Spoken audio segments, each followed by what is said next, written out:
لێکەوتەکانی ڕێککەوتن یان ڕێکنەکەوتنی هەرێمی کوردستان لەگەڵ عێراق دەوەریم هەفتەی ستۆدیۆ 24 دەبێت بە بەشداری بەرەمعلی نووسەر، دکتۆر سۆران بەرزنجی یاسەناس و شرۆڤەکار، دکتۆر ئاراس قادر سەرۆکی سەنتەری زانیاری و لێکۆڵینەوەی ستراتیژی کوردستان، فەرهاد محەممەد چاودێری سیاسی. ئەم کاتتان باش ماوەیەکە پرۆژە یاسای بودجەی ساڵی 2021 عێراق لە ئەنجومەنی نوێنەرانی عێراقە. مشتومڕیش سەرەکیش لەسەر شایستە بەشی هەرێمی کوردستانە. ئەگەرچی لەم یەک دوو ڕۆژەدا لەلایەن هەندێک لە لایەنە سەرەکیەکانی بەغدا گوێمان لە هەندێک لێدوانی جیاواز لە لێدوانەتوندەکانی ڕابردوو ئەبێ، بەڵام ئەزمون فێری کردوین کە هەواڵەکانمان پێ هیوا بەخش نەبێ تا ئەو ڕۆژەی کە بودجەی ساڵی 2021 عێراق لە پەرلەمانی عێراق پەسەند دەکرێت. لە لایەکی ترەوە شاندی هەرێمی کوردستان، شاندی حکوومەتی هەرێمی کوردستان بە سەرۆکایەتی بەڕێز قوبات تاڵەبانی جێگری سەرۆک وەزیران بۆ چەندەمین جار ئەمجارش سەردانی بەغدایان کردەوە و چەندین کۆبوونەوەیان هەبوو لەگەڵ لایەنە سیاسیەکان بە ئامانجی گەیشتن بە ڕێککەوتنێکی سیاسی پێشوەختە پێبەر لەوەی کە پرۆژە یاساکە لە ناو پەرلەمانە پەسەند بکرێ و بکرێتە یاسا. ئەمە جیالەوەی لە نێو لێدوانە میدیایەکاندا یەک دوو ڕۆژە باز لەوە کرێت کە ئێستا سێ ئۆپشن یا سێ بژارە هەیە بە تایبەتی بۆ ئەوەی کە بۆی بڕێکەوتنی هەردوولا لەسەر شایستە بەشی هەرێمی کوردستان لەو بودجەیەدا. ئێمە ئەمڕۆ لە بەرنامەی ستۆدیۆ 24 شڕۆڤەی ئەم تەوەرە گرنگاکەین کە بەندە بە ژیانی سیاسی و ئابووری لە عێراق و بەندە بە ژیانی و سیاسی و ئابووری لە هەرێمی کوردستانیش. هەروەها هەوڵێن لە ناو شڕۆڤەکانمانە وەڵامی ئەم پرسیارە گرنگانە بدەینەوە. ئایا ئەم پرسەکە ئێستا بووەتە پرسی دانوستاندن؟ ئایا پەیوەندی بە ژمارەی بەرمیلەنەوت و هەروەها بڕی داهات و میکانزمی ڕادەستکردنی داهاتەوە هەیە یاخود فشارێکی سیاسیە لەسەر هەرێمی کوردستان و هیچی تر؟ ئایا ئەگەر ئە پرۆژە یاسایە وەکو ئەوەی کە هەرێمی کوردستان لە پەرلەمانی عێراق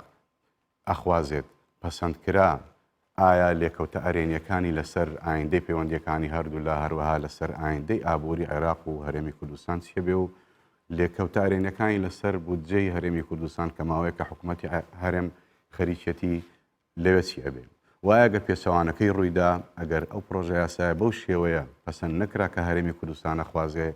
لێکەوتە نەرێنیەکانی چی دەبن لەسەر ئایندەی پەیوەندیەکان و هەروەها لەو حاڵەیە حکوومەتی هەرێمی کوردستان و هەرێمی کوردستان بەگشتی چی بکەن بۆ ئەوەی بە کەمترین زیان ئەو دۆخاتیە پەڕێنن. هەموو لایەکتان بەخێر بن. خۆشحاڵم جارێکی کە لەم بەرنامە بەشدارن. دکتۆر با سەرەتا زۆر باسی ئەو ئۆپشنە جیاوازان خۆ بژارە جیاوازان ناکرێت بۆ ڕێکەوتنی هەردوولا بۆی کە با بڵێن بەشی هەرێمی کوردستان لەو بجات چۆن جێگیر بکرێت. ئەو ئۆپشنانە توانی ڕوون بکەیتەوە. سپاس کاک بەرهەم. سەرەتا جەناب باسی ئۆپشن کرد لای من تقریبا دەتوانم بڵم 6 ئۆپشن ئێستا لەبەردەستە. یەکەم ئۆپشن بەنسبەت دیدی حکوومەتی هەرێمی کوردستان و ئێمە ئەو ئۆپشنێک کە بۆ خۆی لە ڕەشنووسەکە جێگیر کرا وە خۆی بڕواتن، ئەوش ئەوەیە کە ئێمە 150,000 بەرمیل تەسلیم کەجا چتان پێ باشە نەوتەکەتان دەوێتن یاخود بڕی پارەی نەوتەکە بە ئارەزوی خۆتان بن لەگەڵ 150 داهاتە نانەوتەکانیش و ئەو بڕێ بۆ حکوومەتی هەرێمی کوردستان دانرایە کە تاکید دەکەون دواترتان بێمە سەری کە بڕەکە کەم بۆتەوە پێشتر 13.9 تریلیۆن دینار بوو، ئێستا تقریبا 10.8 تریلیۆن دەبنێتەوە. احتیمالی کەمتری شوێ پاشەوەی کە لیژنەی دارایی خەرجەکانی کەم کردەوە. ئەو ئۆپشنی یەکەمی ئێمەیە، بەڵام پاشەوەی کە دوێنێ کۆبوونەوەیەک لەگەڵ سەرۆکی کۆمار و سەرۆکی پەرلەمان و پێش ئەوەش دیارە لەگەڵ سەرۆکی حکوومەتی باوەن لە بەغدا قسە کرایە و پێش ئەوانە شیعەکان لە ماڵی هادی عامەری کۆبوونەوەی خۆیان کردیە. چەند ئۆپشنێکی هەیە، یعنی سەرەتا جەناب باست کرد شیعەکان بوونە دوو بەش ئێستا ناوخۆیان، بەشێکیان تۆزێک لە جاران نەرمترن کە ئێستا باز دەکەم ئیوان چیە. ئەوەی کە هەیە لە خراپەکە ڕادەسەدەن، یەکەمیان هەندێکیان داوا دەکەن کۆی مەلەفی نەوتی تەسلیمی عێراق بکرێتەوە بە ئیدارەدان و باوشتێک ئەوەش بابەتێکە نەدەستوریە و نەیاساییە و بگرە لە دژی سیستەمی فیدرالیە و مەسەلەکە زیاتر لە قەڵبدانی کیانی حکوومەتی هەرێمی کوردستانە. ئەو کیانەی کە هەیە ئەو لێ دەگەڕم بۆ جەناب دکتۆر سۆران و کاکفەرهاد کە باسیکردن ڕوو سیاسیەوە کە گونجاو نییە. ئەوەی دووەم کە هەندێکیان باز دەکەن لە توندڕەوەکانی شیعە دەڵێن ئەوەی کە لە هەرێمی کوردستان بەرهەم دەستاکە 600,000 بەرمیل ڕۆژە لە ڕۆژێکدا هەموو بەرهەمەکەمان تەسمیلکەن 600,000مان دەوێت. ئێمە دواتر ئەوەی ناوخۆکە ئەوەش لۆجیک و منطقی تێدا نیە، لە ئێمەش لای دوم ئەوەش مەرفوز دەبێت بەفعلی 600,000 بەرهەم بەفعلی ئەوەی کە هێستا حکوومەت هەرێمی کوردستان 450,000 بە معدلی ڕۆژانە کە تێیدا 425,000 بۆ هەناردەکردنە و 25,000 بۆ پێویستی ناوخۆیە کە لە پێویستی ناوخۆ پێویستمان زۆر لەوە زیاتریشەیە ئستا دەکرێت لە بەرگەی دۆم باسەوە بکەم. ئۆپشنی سێم کە باز دەکرێت ئەوش ئۆپشنەکەی کە هەندێک چەند دەڵێن 406,000 بەرمیلە ئەوەی کە هەمانە نەک 450 هەر 406,000مان تەسلیم بکەن ئێوە و تەسلیمی سۆمە بکەن ئێمە دەیفرۆشین بۆ خۆمان و لەگەڵ نیوەی داهاتە نانەوتەکانتان ئەو بڕێک کە تەسبیتمان کردیە دەتان دێنێ بەڵام ئەوە ئەگە بە ڕقم لێک دێنەوە ئەو 406,000 بەرمیلێکەوان باز دەکەن ئەگەر بە بیکەینە پارە تقریبا باسی دەکا هەر بزەوت بای 12.2 تریلیۆن دینار دەکاتن تقریبا 8.4 ملیارد دەکاگە بێت و بە نرخی $50 حساب بکەین چەند بۆ ئێمە تەخسیس کرایە 10.8 کە لەوانە بێتە کەم تژواتە هێمە زۆر لە ئێستحقاقی ئەوەی کە بۆمان دانرایە پارەی نەتوکەمان زیاتر دەکەن کۆمپانیەکان باس کراوە لەوەیان لەوە باز دەکەن ئێمە هەمومان تەسلیم بکەن لەوە بەشێک ئێمە لە قەرز کۆمپانیەکان دێنەوە چۆن دەدەینەوە کو دەبێتن یاخود دەڵن ئێوە جگەل لە مەسەرەی نەوتەکەستان هەیە داهاتی نانەوت 150تان هەیە دەکرێت لەوە هەندێک ئێوە حسابی خۆتان بکەن ئەوە ئۆپشنی پێم وایە ئەوەی چاران بوو ئەوەی کە ئۆپشنی پێنجەمە کە دوێنێ شەو تەڕح کرا لایەن هەندێکە کە دەتوانم بەڵام ئەوە ئۆپشنە من بۆ خۆم پاش دراستکردنێک تا ڕادەیەکی باش ئەگە بێت و دوورتر دراست بکەین معقول بێویش ئەوەیە هەرچی نەوت بۆی دڵنیا بن کە شارەی عێراقی کاکەوەی کە لە کوردستان بەرهەم دێ و دەفرۆشرێتن بە تایبەتی 450,000 زیاتر نییە لە جێهان دەفرۆشێتن ئەوی بۆ ناوە خۆش وازەحە کەجا هەرچەند بێتن دەتوانین بەکارین چکە عێراق 1 ملیۆن بەرمیل لە ڕۆژێکدا بۆ ناوەخۆ بەکاردێن ئێمە دەتوانین تا 100,000 بۆ خۆمان بە ناوەخۆ بەکاری بینین 450,000 بەرمیلەکەیان 406,000ەکە تەسلیمی سۆمۆ بکەین لە جەیهان ئەوان بیفرۆش بە سعری خۆیان بفرۆش لەو فرۆشتنە بای 250,000 بەرمیل بۆ عێراق بڕۆ پارەکەی 200,000ەکەی دیکەش بیدەنەوە ئێمە بۆچێ ئەمەش بیدەنەوە دەسحاقی شەریکان و کرێی نەقل و هەموو ئەوشتان چکە لەبیر نەکەن لە فەقرەشکە باز دەکرێتن کە کرێی نەقل 350,000 بەرمیل ڕۆژانە ئەولا دەبین ئەو کرێی نەقلە بەیانە سەر ئەو 200,000 کە دەبینێتەوە بۆ خۆتان ئێمە ئەو کاتە ئەو نەوتەی کە دەیفرۆشین بە سعرێکی گرانتر لە ئینگۆ دەیفرۆشین و هەم بۆ ئێمە وەک عێراق باشە بۆ ئێوەش بۆ کوردستان باشە بۆ شەریکاتەکەش باش دەبێت چکە شەریکاتەکان لەکنەوە شەریکن لە نسبەیەک لە بەرهەمی نەوتەکە و کاتە حسەکەیان زیاتر دەبێت ئەوە منطقی تێدا ئەگە بێت و یەک خاڵ لە بەرچاو بگرین ئەوش ئەوەیە ئێمە لە حکوومەت هەرێمی کوردستان بەجێر زانیاریەکانی من کە هەندێک پارەی پێشوەقت لە هەندێک کۆمپانیا وەرگریا کە زیاتر لە 4 ملیارد دلار ئەوان التزامێکت هەیە بەرامبەرەوەی کە نەوتە تەسلیم بکەی بە سعری لەوانەیە کەمتر بێتن ئەگەر بێت و ئەو تەسویە لەگە کۆمپانیەکان بکرێتن و عێراق لەوە هاوکارت بێتن ئەگەری زۆری هەیە بتوانین لەوە بگەینە دەرەنجامێک و ئەو دەرەنجامە بۆ هەردوو لامان لە ئێستادا خراپ نەبێتن ئەگەر ئەوەش نەبێتن ئۆپشنی شەشەم و کۆتایی ئەوە دەبێتن کە ئێمە هیچ لە بەغدا وەرنەگرین تەنها و تەنها خۆمانی داری خۆمان کە دەکرێت لە باسی کاک فەرهاد هیچ ئەو دۆخە هیچ پەیوەندی بەم ڕقەمانەوە هەیە لە عێراق هەر نەوت ینی نەوت بیرە نەوتی تر نییە حدودی تر نییە کە نەوتی لێوە بڕات و حکومە داگای لێنە دەستخۆشی دکتۆرەکەم شتی زۆر باشی باس کرد بەڵام لە ڕوانگەیەکی سیاسی و کە سەیری دەکەین هەز ناکی ئەمە دیالۆگ مناڵم دانوستان دیالۆکی نێوان هەرێمێکی فیدرالی و حکوومەتی فیدرالیە لەبەر ئەوەی ئێمە وەکوتی دوو تیم دەردەکەوین کە پێویستە هەردووکمان لەسەر بنەمای دەستورەکە گەمەی سیاسەکە بەرین بەڕێوە بەڵام سێرەکی ئێستا ئەو بنامە دەستوریە نیە ئێمە بە خۆمان مختەزیم کردە بە دەستورەکە ئەمە دەستورەکە و پابەت نابن بۆیە لەم حاڵتدا دەبینین بە دوو حاڵی جیاواز بیردەکەینەوە پەیوەندێکای نێوان هەرێمی کوردستان و بەغدا دەمێ ساڵە پێویستی بەڕێخستنەوە هەیە چکە ئێمە لە دوای ڕێککەوتنی هەولێر لە ساڵی 2000 کۆتایی 2010 بۆ پێکێنانی کابینی دووهەمی مالیکی ئێمە نەخشە ڕێگایەکماندانە لە چوارچەوەی دەستورا بۆ ئەوەی کە عێراق بێتە دەوڵەتێکی فیدرالی بەڵام دوای ئەوەی کابینەکەی پێکێنە ئیتر ئێمە ئەوان وازان لە ڕێککەوتنەکە هێنا ئەو خەریتەیە نەما بۆیە لەو وەختەوە تاکو ئێستا پەیوەندەکانی هەولێر و بەغدا ناهاوسەنگە و ئەچینە هەز ڕێککەوتنێکی شۆخێمە ئەمجاراگە ڕێکیش بکەین خۆ پێشتری ژێمە ڕێککەوتین لە 2004 ڕێککەوتین لەگەڵ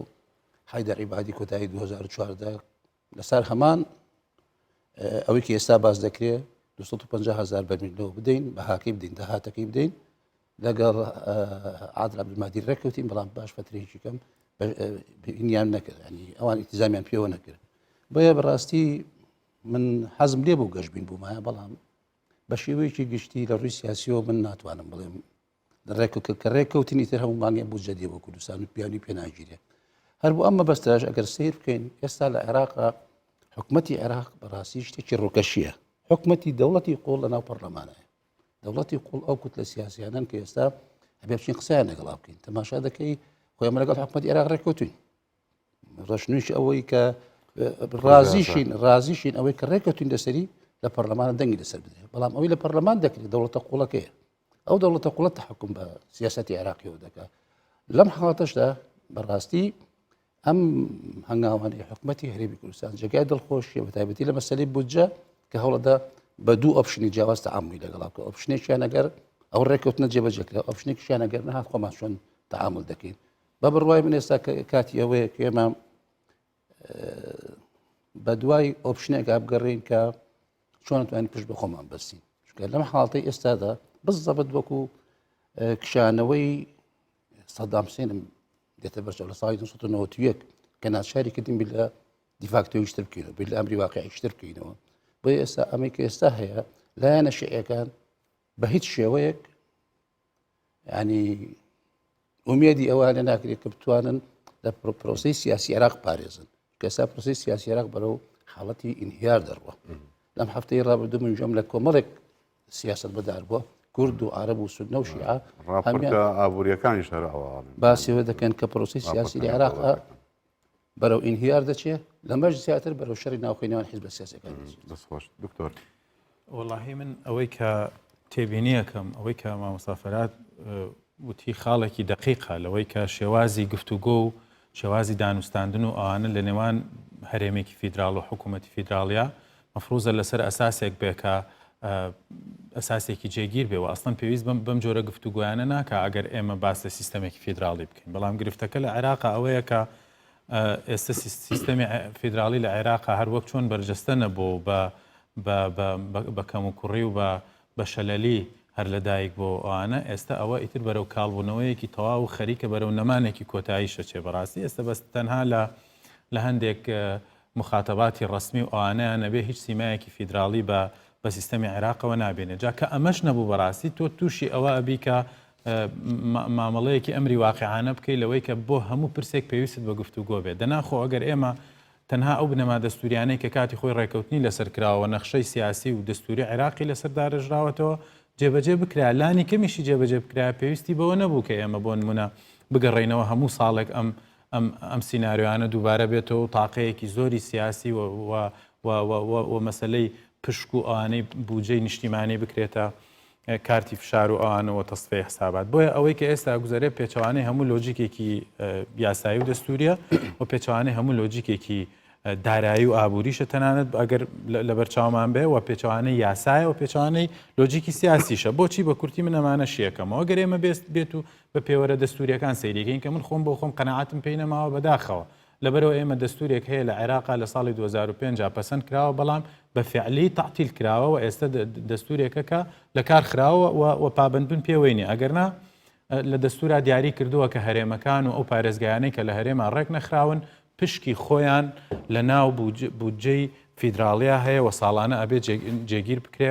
بە ڕەچاوکردنی ژماری دانیشتوانی و پارێزگایە و بە ڕەچاوکردنی پێداویستیەکانی ئەمە لۆجیکی دەستورە بڕاندوێتەوە کۆتایی پێهێناوە ئیتر ئەگەر ئەمە نەبوو ئەمە کە ئەمە جێبەجێ بکرێت پێویستەکان من هەموو ساڵە بێمەوە ئەم سیناریوانە دووبارە بێتەوە ئەمە لەلایە تایبەت ئەوەشی کە مەلەفی نەوتیش دیسانەوە مەلەفی نەوت و داهاتەکان و هەموو ئەمانە جارێکی تر ڕێکخراوەتەوە ئەوانە لە چوارچەوەیەکی دەستوریا بۆی ڕێکخراوە بەڵام کە پابندبوون نەبوو پێویستە کاتۆ پەنا بیتە بەردەم بەدیلەکانی بۆچی پێچەوانەی یاساش ئێمە هەر لە ماوەکانی ڕابردووە دوو یاسا دەرچووە هیچیان ویستی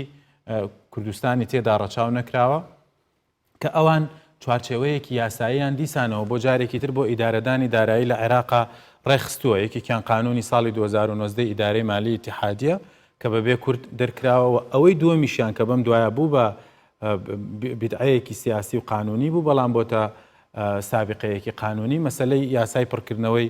کورتێنانی داراییە لە هەردوو ئەمانەیە حکوومەت یاریێمی کوردستان ئامادەی دەربڕیوەکە وێ ڕای هەموو سەرنج و تێبینیەکانی پابندبوونی پێوە ڕاگەیاندووە قانونی ئیتیحادی قانونی ئیدارەی مالی ڕوونی کردوێتەوە کە چۆن مەسلەی دارایی ئەوانە ئیداراکرێ بەڵام سەرباری هەموو ئەوانەش تۆ نەخێر پێویستت بە ڕێکەوتنێکی دیکەشە بێ و ئەوەشی کە پێویستە بە لە ڕۆسیاسەکەەوە کە ئەمە خاڵە مەترسیدارەکە یاکی ناخۆ تۆ لە سیستەمێکی فیدراالیا لە هەموو دنیاە هەروایە فیدراالێت لایەنێکی سیاسی و لایەنێکی دارایی هەیە و هەردووکیشان ڕێکخراون لە عێراقا بەداخەوەکە ئەم هەردوو سیما فیدراالەکە نەسیما سیاسەکە نەسیما دەستوری و دارایەکەی پێوە هێڵراوەتەوە ئێستا ئێمە لە بەرامبەر معاملەکردنی لەگەڵ ئەمری واقعە ئەگینا خۆ لە هیچ وڵاتێکی دیکەی فیدراالیا نییە و نەبووە کە هەرێمێک بەشێک لە وڵاتە فیدراالێ بڵێ بۆ خۆت بەڕێوە بەرە و هیچ پشک و مافێکت لە ناو بودجێ نیشتیمانیانە ئەمە لەلایەک لەلایەکی دیکەەوە پرسیارەکەەوە باشە گریمانەگەر هەرێمی کوردستان وڵاتێکی وا دەوڵەمەند نەبووایە بە سامانی نەوتی وڵاتێکی کانزایی و کشت و کاڵی و هەموو ئەمانە نەبووە ئێو کاتە مامەڵەکردنەکە لەگەڵیا چۆنی ئەبوو تاکە نمونەیەکە لە دنیاە ڕووی دابێت لە فیدراالی و غیرە فیدراالیا ئەوەی کە وڵاتێک بە بەشێک لە خۆی بڵێ هیچ مافێکت بەسەر منەوە نییە بڕۆ خۆت چۆنە ژێنی بژێنە ئەزمموی بینی مالیزیا و سنگاپورەکە مالیزیای ئەو کاتکە لەبەر ئەوەی کە نەیەتوانی ئیدارەی بکە بەڵام سنگاپوریەکان ڕۆشتن و ئەو سنگاپوری ئێستەی لێبەرهماتوە بۆیە لێکەوتە سیاسیەکان بەڵێ بەدەرکردن بەڵێ بەدەرکردن ئەوەی ئێمەش ئەخاتە ئەمری واقعەکەوە کە من بە دووری نازام هەمان سینناریۆیە بەڵام لە زروفێکی جیاواز قوسی بچگۆر دەگرم بە ئیجازەی ئێوە کاک دکتۆری شاری بە مەسلەی نەوت کرد مەسلەی نەوت حتا لە مەسەی نەوتە ئێمە یاسای نەوت و گازی هەرێم پشت بە دەستوری عێراق دەبەستێت بەڵام یاسای نەوتی عێراقی یاسای سەدام حوسەینە ینی تۆ بۆیە لەم حاڵەتە تەماشاکە ئێمە بەڵێ ئێستا ئێمە کە دین دیفاع لە یاسای نەوتی خۆمان دەکەین ئەستا پشت بە دەستورەکە دەبەستین ئەوان پشت بە قانونی سەدام حوسەین و مەجلیسی قالی سەورە دەبەستن من حەزەکەم هەر ئیزافەم بۆ قسەی ئێوە لە ڕووە سیاسیەکە و باسی کێشەیەکی تر بکەم لەناو ئەم دانوستان و گفتوگۆ شتەیە تەمەن یەکێک لە سەرەتای دامەزرانی کابینەی نوێمی حکوومەتی هەرێمی کوردستان یەکێک لە گرنگترین هێڵە گشتیەکانی کارنامەکە ئەوە بوو کە حکوومەتی هەرێم بەردەوام ینی کابینەی نوێم بەردەوام لە هەوڵی ئەوە دەبێت کە پەیوەندیەکانی لەگەڵ عێراق ئاسایی بێ و گفتوگۆ بەردەوام بێ دانوستان بەردەوام بێ ڕێکەوتن لێک تێگەشتن بەردەوام بێ بۆ بەدەستهێنانی مافە دەستوریەکانی خەڵکی هەرێمی کوردستان بۆ ئامانجە بێبوون تەمان لە دوای ڕاگەاندنی ئەم کابینەیەوە بینیمان بەڕێز مەسرور بارزانی سەرۆک وەزیران کابینەی نوێهێم یەکسەر پاش چەند ڕۆژێکی زۆر کەم سەردانێکی فەرمی و بەغدا کرد لەگەڵ سەرۆک وەزیران و سەرکۆمار و لەگەڵ بەرپرسە باڵەکان کۆبووە و ئەم سەردانە نامرا سەردانی نیات پاچی واتە حکوومەتی هەرێم نیەتی پاکە نیازی پاکە ئێوێ بە فیعلی بە دانوستاندن و گفتوگۆی بەردەوام هەموو کێشە هەڵپەسێراوەکانی نێوان هەردوو لە چارەسەر بکات بە دوای ئەم سەردانی بەڕێزیان دیسان بەڕێز نێسیبان بەرزانی سەرۆکی هەرێمی کوردستان سەردانی بەغدای کرد و چەندین جار و تا ئێستاش شاندی حکوومەتی هەرێمی کوردستان و لابەلا شاندی سیاسیش چوون بەردەوام لە گفتوگۆ و دانوستانە بوون و ئەوەنەی ئاگاداری لە ناو میدیاکانیشەوە لە بە پێی زانیاریەکانیشمان شاندی حکوومەتی هەرێمی کوردستان با بڵین باشترین هینی پیشاندا باشترین نەرمی پیشانداوە لە چوارچێوەی دەستورە نەرمی پیشانداوە بۆ ڕێکەوتن ئێستا تۆپ لە گۆڕەپانی بەغدا بەڵام کێشەی سەرەکی چییە لە سیاسەتدا شتێک هەیە کە پێڵێن ینی قورسترین دانوستاندن ئەوەیە کە تۆ لەگەڵ بەرامبەرێک کە دانوستان بکەیتە دانوستانەوە لەسەر کێشەیەکی ناوخۆ بەڵام بەلایەنی بەرامبەرەکەت خاوەن بڕیاری خۆی نەبێ خاوەن خۆی نەبێ و خاوەنی بڕیار یەکلاکەرەوە و خاوەن سیادە و سەربەخۆیی خۆی نەبێت ئێستا هەرێمی کوردستان بەڕای من یەکێک لە کێشە مەترسیدارەکانی ئەوەیە جیرۆدەی ئەم کێشەیە بۆ کە تۆ لەگەڵ لایەنێک کەوتە دانوستانەوە بۆ دانوستان لەسەر پرسێکی ناوخۆی کەچی با بڵێن لایەنی بەرامبەر کە نوخبەی دەسەڵاتداری عێراق من ناڵێم حکوومەتە و کاکفەراد وتی 2 ساڵە بێ حکوومەتی عێراق حکوومەتێکی لاوازە لایەنی بەهێز و دەوڵەتی قوڵە ناو پەرلەمانایە لایەنی دەسەڵاتدار بەڕاستی بەرفەرمانی واقعیان بڵێن بەرفەرمانی تارانە ینی با بڵێن بە ئەجیندای ئێرانی بە ئەجیندای دەرەکی لە عێراق و لەناو دانوستانەکەیە لەگەڵ ئێمە ئەوان بەڕاستی ئەو لایەنە سەرکیانی کە ئێستا باڵا دەستن لە بەغدا پێشبڕکیان لەسەر هیچ نییە بۆ پێشبڕکیان لەسەر ئاوادانکردنەوە عێراق و خزمەتکردنی خەڵکو و بنیاندانەوەی ژێرخان و گێڕانەوەی سیادە بۆ عێراق و زۆر پێشبڕکیان تەنان پێشبڕکیان لەسەر ئەو کێلەکێ بەهێستر بێ ئەوان پێشبڕکێ لەسەر یەک شتەکەن کێ ئەتوانێت زۆرترین متمانەی دەسەڵاتداران وەرپرسانی باڵای کۆماری ئیسلامی ئێران بەدەست بێنێ کێ دەتوانێت زۆرترین ملکەچی بۆ ئەوان پیشاندا تۆ لەگەڵ هێزێکی ئاوا من بەڕای من ئەم سیاسیانی ئێستا حکومی عێراقن لەم 18 ساڵەیە حیزب الله لە لوبنان حوسیەکان لە یەمەن بەشار ئەسەد لە سووریا چەند خاوەن بڕیارە چەند خاوەنی خۆیەتی ئەوان هەر ئەوەندە خاوەنی خۆیان لەناو عێراقا بۆیە تۆ گەیشتن بە دانوستانن لێک حاڵی بوون گەیشتن بە ڕێککەوتنێکی تەواو و دروست و کۆنکرێتی یەک جارێکی لەگەڵ ئەم جۆرە سیاسیانە تۆزێ قورسە باشترین کار ئەوەیە کە تۆ لە ڕێککەوتن و دانوستانە لایانی سێهەم لایانی دەوڵەتی نێودەوڵەتی بەهێز نەتەوەی گرتوەکان ئەمریکا بەریتانیا ئەڵمانیا فەڕەنسا یەکێتی ئەوروپا ئەم وڵاتانە ئەبێ شایەت و ئاگادار و بەشدار بن و چاودێر بن لەسەر ئەم ڕێککەوتنانەوە لە بینی ئەم دوولایەدەنا وەکو کاک فەرهاد وتی خۆ بشگەینە ڕێککەوتن بە یەک مۆزەفی وەزارەتی دارایی توانێت تێکی باتەوە دکتۆر لیژنەی دارایی سێ-چوار شەوە لە ناو میدیایە لیژنەی دارایی پەرلەمانی عێراق باز لە دەستکاریکردنەکەن ئەوەی کە گرنگە بۆ هەرێمی کوردستان دەستکاریانە چین لە بودجەی 2020 بەر لەوەی ئەوەی وەڵام دەمەوە کاک بەرهەم سەرەتا هەر بۆی کە تەعید لە سەقسەکانی ئێوە بابەتەکان زیاتر بابەتی سیاسین ئەوەی ئێستا کە دەکرێت دەرحەق هەرێمی کوردستان ئەگەنا کۆی ئەو پشکەی کە بۆ هەرێمی کوردستان دەدرێت لە خەرجە گشتەکان لە 180 ڕەت ناداتن لە کۆی گشت خەرجەکانی عێراق کەمکردنەوەکانیشەوە 192 دیکە هیچ باسی لەوە ناکرێت دووەم زۆر بە سەراحەت ئەو جارێ بەشێک لە شیعەکان بە ئێمەیان گوتیە بەشاندەکەم ئێمە ئیمانمان نە بە فیدراالێتە نە بە دەستوریشە واقع حالێکە ئەمە دەوانێتەوە واقع تەعامل بکەین بۆیە دەبینیم بە بەردەوام بەغدا ڕۆژ بە ڕۆژ سەقفی داواکارەکەن بەرز دەکەنەوە هەدەفە ڕئیسەکانیشان چییە تاکید دەکەم وەک بیداتە باسم کرد لەباربردنی ئەو کیانیە فیدراالەی کە ئێستا لە هەرێمی کوردستان هەیە و ڕاگررتنی و پێشکەوتنی کە هەیەی و ئێستا کە ئەوان پێیان وایە خۆیان پێ بەهێزە وە کوردستانیش لاوازە بەڵام من ئەو قسەم جدا کردێ نە ئەوان ئەو بەهێزن نە ئێمەش ئەو لاوازن ڕاستن ناوە خۆمان چێشەکمان پەیدا بۆ خەڵکێک لەولا دوێنێ باسیەوە دەکەن وەڵێ ئێمە لەوان ئەگەر نەگەین ئیتفاق لەگەڵ بەغدا ڕاستە خۆ پارەی خۆمان دەدەینە بەغدا بمادەتەوە ئەوە تەنها نازانم ناوی چ لە بنێم ئیدی لەوانەیە خزمەتی ئەجەندای نێارەکانی کوردستان بکە بەڵام نەواقع نەدەشبێت دێمە سەر بابەتەکەی خۆم بەڕاستی لیژنەی دارایی پەرلەمانی عێراقی شتێکی مەهەنی کردێ با ئەو شادیان بۆ بدەین کە لە چاردە لاپەڕ هەندێک کتێبینەکانی خۆیان نووسیە زۆر بە واقعی خوێندنەوەیان کردیا و دەرەنجامی ئەو خوێندنەوە ئەو وردەکارانە و مناقشاتە زۆرەکە و کە لەگەر چەندین شدانیشتیان بۆتە ئەوە یەکەم خەرجەکان یەکەم کردەوە لە 164.2 تریلیۆن بۆ 127.5 تریلیۆن واتە 36.7 تریلیۆن دیناریان کەم کردەوە کە ڕێژەی 122.35 کۆی خەرجەکانی عێراقیان کەم کردەوە و بەڵام تەئسیر لە ئێمە سەکە لە کوردستان ئەگەر ئەو نەفقاتەی کە کەمیان کردەوە بە جێرەی زانێرەکانی بەشی زۆریشان نەفقات تەشغیلی کەم کردەوە پێشتر کوردستان 13.9 تریلیۆن دیانەوە بەدەکەت ئێستا دەبێتە 10.8 و ئەگەریشی هەیە ئەوە دیارە بۆ اتفاقی کە ئێستا باز دەکرێتن ئەوەی کە خەرجی خەرجی بەکاربردنەکانی گواستنەوەی 350,000 بەرمیلەکەی ئی کوردستان و ئی کەرکووک شلاب بن لەسەری لەوانە ئێمە لێرەدا نزیکەی 10.3 تریلیۆنمان بۆ بینێتەوە لەو بابەتە کە دەکە 7.1 ملیارد دلار لە کۆی گشتوواتە مانگانە 858 ملیارد دینار یاخود 592 میلیۆن دلارمان بۆ دەمێنێتەوە ئێمە پێویستان بە چەند ئێستا لە کوردستان 893 ملیارمان تەنها بۆ موچە دەوێت ئەگە بە کامل بیدەین 100 ملیارش خەرجنەوە خۆمان هەیە بەلای کەمیش 200 ملیارمان پێویستە بۆ پرۆژەکان و هەندێک قەرز واتە ئەو شێوازێکی ئێستا هەیە بەنسبەت ئێمە بۆیە کە باسی ئۆپشنەکانی پێشترمان کرد ئەوەیان باز دەکەن هەموو دەستمێلکەین ئەوەیە کە هیچ نەوعی کوردستان بەشی ناکە ئەگەر وا بێ بە شێوازە ئەگەر حەلێک دەبێتن ئەوەی دووەم کە کردیتیان یعنی ئەگەر دکتۆر ئەگەر بەو سیاغەی کە ئێستا هەیە ڕێکەوتنیشی لەسەر بکرێ بۆ ئێمە 100% ناتوانرێ هەموو پێداویستە دارایەکان ئیلا ئەگە هاتوو ئیلا ئەگەر هاتوو تاکید دەکەم تەنها 250,000 بەرمیلیان دەینێ ئەوەی دیکە بدێتەوە کوردستان بۆی هەم پشتی کۆمپانیەکان بدە هەم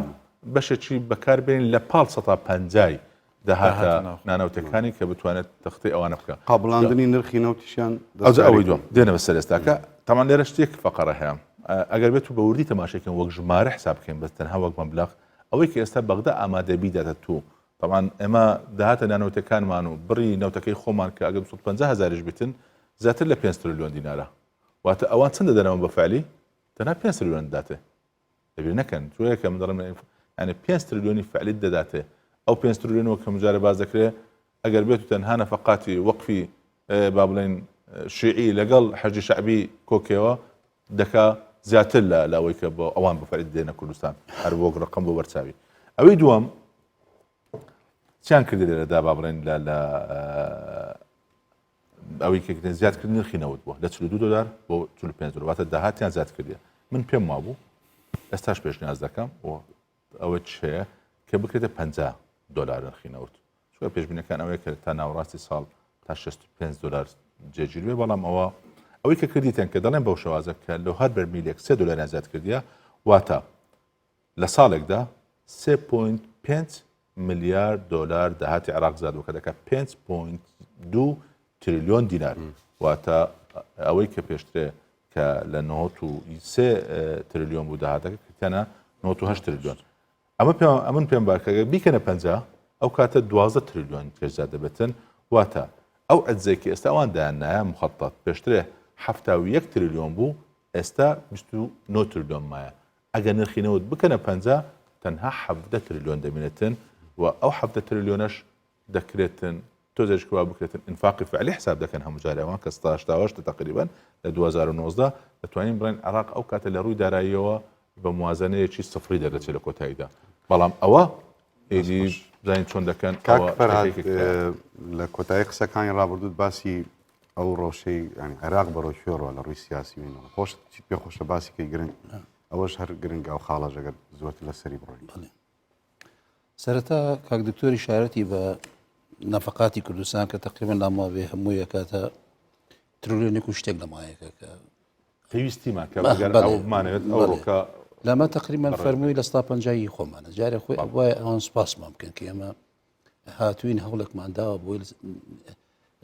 نەفقاتی کوردستان لەسەر بودجێ گشتی کەم بکەینەوە بۆی کاولێکی ئەوان چارەسەر بە داوەدانی بکەنەوە ئەنی ئەمە حاڵتی جەن دووەمیشان بەڕاستی خۆی ئەساسەن عێراقی نوێ دوای ساڵی 2023 لەسەر چۆن لەسەر چی دامەزراوە لەسەر ئەساسی دابشکردنی دەسەڵات دابشکردنی داهات مقیدی و دەستوری ئێستا ئەوان نەپابندن بە دابشکردی دەسەڵات وەکو ئەم جارەکە لەسەر ئەساسی دەڵێ هاوسەنجی بەڵێ دابشکردی شێرین ینی کە بڵێن پێویستە دەسەڵاتەکان دابش بکرێ بۆی هاوسەنگی دروست بێت دووەمیش پێویستە داهات دابش بکرێت داهاتینی هەموو کە دەڵێن داهاتینەوەتی هەموو عێراقیەکانە بە یەکسانی دابش بکرێت ئەوان نە بڕوایان بەوەیە نەبڕوشیان بۆی کەواتە بۆی ئێستا ئەمەکە ئەم هەموو قسە جوانە دەکەین وا زای لەگەڵ حکوومەتێکا قسە دەکەین بەڵام ئەوە حکوومەتە لە ئەرزی واقعا بوونی نییە بکە بڵێن کەمە قسەی لەگەڵا بکەین تۆچی لەگەڵ حکوومەتی کازمی لەگەڵ حکوومەتی مالیشی لەگەڵ حکوومەتی عەبادیەکەی تر ڕێکوتن بەڵام دوای لە پەرلەمانە ئەو بەسبی پێ دەکەن کە دەیبینن خۆمە لەگەڵ عادل عەبدولمەهدیە کەوتبینە ڕێکوتنیی کۆنکرێتی ئەو دۆکە پێمان وا بووی تر ئەو پردەی کە دروست بۆ جایی تر خەلی تێ ناکەوێت بەڵام وەکو بینیمان هەر لەگەڵ خۆ چوار کەس خۆپشاندانی کرد لە بەغداد تەماشای کرد کەوتە ژێر گوشارەوە بۆ جێ ئێمەی بڕی لە مانگی ئەیلولا بوو بەڕێز سەرۆک وەزیرانی کوردستان لەگەڵ کازمی گەیشتە ڕێکەوتن بۆ ئەوەی کە 3 مانگانە 320 ملیار بنێرێ تەماشا دەکەین ئەوش جێبەجێ نەکراو لە قانونی ئەمەی عەجزی مالیە بەڕاستی لەگەڵ ئەوەی کە هەموو نوێنەرەکانی کورد بەبێ جیاوازی هەمووان هەستیان کرد کە سوکایەتیان پێکراونەوە هۆڵی پەرلەمانە و هیچ اعتبارێکیان بۆ نوێنەرایەتی کوردانە پاشانیش دوای ئەوەی کە ئێمەوتمانکە کە بە ئەوە ژوابێ تەماشا دەکەن ئێستا لەوەش پەشێمان بوونەتەوە بۆیە ئێستا تەماشا دەکەی لە عێراقا ئەوەی کە بەڕاستی بڵێن کە هیچ بەهایش نەمابێت لە نەشیەکان ئەوەیە کە ئەو دەستورە هیچ اعتبارێکی نییە پێکەوە ژیانی ئارەزومەندانە کە لە دیباجی دەستورەکەی هاتووە و ئەڵێ مەرجی یەکپارچی عێراق پێکەوە ژیانی ئارەزومەندانەیە پابندبوونە بۆ دەستورەمانی مەرجی ئەو دەستورە کە ئەوەیە کە ئێمە پێکەوژێنێکی ئارەزومەندانەمان هەبێت ئێستا هەموو لە نەشیەکان بەڕاستی دەیانوێ ئێمە پێکەوە ژیانێکی ئیجباریمان ناچارمان بکەن ئەم پێکەوە ژیانە ئیجباریە واتە هیچ هیبتێک بۆ قواری هەرێمی کوردستان نامێنێتەوە، هیچ هیبتێک بۆ شەراکت نامێنێتەوە. بۆیە لەم حاڵدا ئێمە دەبێت زۆر بە وریایی سێریکەین. ئێستا لایەنە شیعەکان لایەنێکی یەکگرتوونین، کۆمەڵێک ئەحزابن، هەرێکەشیان خۆی بە مەرجەعێک دەزانێت. ئێستا تەماشا دەکەی جەنابەت باسی گەندەڵیت کرد بۆ پرۆژە ناکەن. من لەم ڕۆژانە سێری بەرنامەکانم کرد ئەو فایلانی کە خەریکن دەستی بۆ دەبن خەریکە بێتە هۆی ئینهیارکردن لە پرۆسە سیاسەکە، چونکە پێی دەڵان حیتانە ڕەنحوتەکانی فەساد ساقبول ناکەن کە چاکساسی بکرێت و ئەمە هەوای کردووە کە پرۆسە سیاسەکەی سا بەرەو فەشەل دەچێت. یعنی پرۆسی سیاسی عێراق بەرەو فەشەل دەچێت و مەترسیەکی گەورە هەیە کە ئێستا شەڕی ئەحزاب دەست پێ بکات لە بەغدایە و من تەسەوڕ دەکەم ئەم هەڵبژاردنش کە پێش هەڵبژاردنەکە بینیمان لە دیالە کەوتونتە کوشتنی و خڕی کە کاندید نەکراون ئێستا داعش کەوتۆتەوە چالاک کە داعش کەوتۆ چالاکی بۆیە بەڕاستی ڕاستەکە لەکی ئەوە نیە کە ئێمە بتوانین خۆمان تەسلیم ڕاست بۆ خۆی ئەوەی کە تۆ کاک بەرەم لە دانوستاندنە حاڵەتێک ئەگەر هات و لایەنی بەرامبەرت یا هیچ لە یەکێک لە لایەنەکان ئیرادەکەی بەدەستی خۆیەوە نەبوو زۆر زەحمەتە تۆ بچیتە و دانوستانانەوە. بەڵام خاڵێکی دیکە کەوا ئاکات دیسانەوە قورستر بێ ئەوەیە کە بڕیاری پێشوەختە هەیە کە تۆ بڕیار و ئەجندایەکی پێشوەختە هەبوو دانوستان و گفتوگۆ ئەوانە هەرە بێتە بەڕێکردنی کات و کاتکوشتن و ئەوانە ئەوەی ئێستا بەدیەکرێ بەڕاستی لە کوردستان دەرک بەواکرێ کە بالفعل ئێمە ئێستا لە بەردەم واقعێکی تازایان ئێمە ئێستا جاران سیناریۆی ڕێکەوتن و گفتوگۆ لەگەڵ حکوومەتی فیدراڵیا بوو ئەو کاتێک هەردوو حکوومەت دەگەشتە ڕێکەوتن ئیتر گرفتێکی ئەو تۆ نەئەمان لە بەردەمە ئێستا پێچەوانەیە ئێستا ڕێکەوتن لەگەڵ حکوومەتە هیچ بەهاو پێگەیەکی نییە لەبەرەوە سەنگەری